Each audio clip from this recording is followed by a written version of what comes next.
In this demo, we will take a look at how we can perform a join operation between two tables on Hive. We begin once again by connecting to the beeline terminal, and for that we run beeline from the command line. Once the beeline prompt is up, we can execute our first query, which is simply to show the databases which currently exist.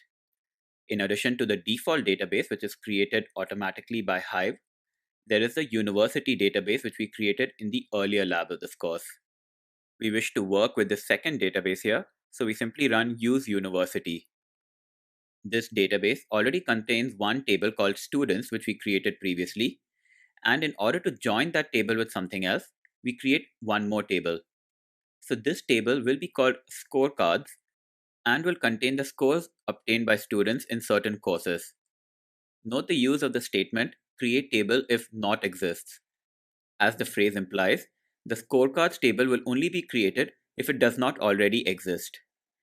So this is the schema of this table which we are about to create. And when we execute this, we see that the table has already been created, and we can confirm the fact by executing show tables. And there we have it.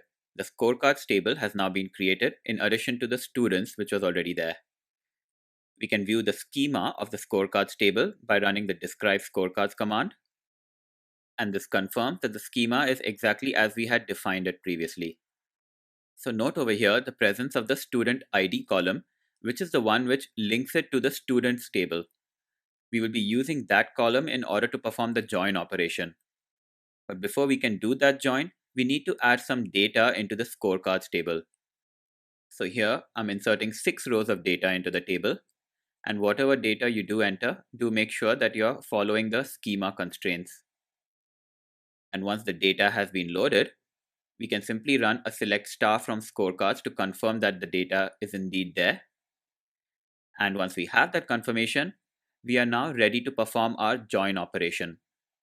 From the result of the join operation, we only wish to select specific columns.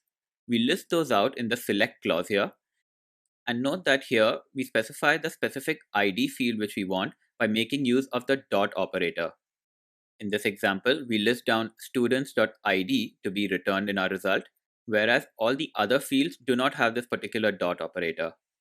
Using the dot is particularly helpful when there is some ambiguity in the column names between the two tables which you are joining.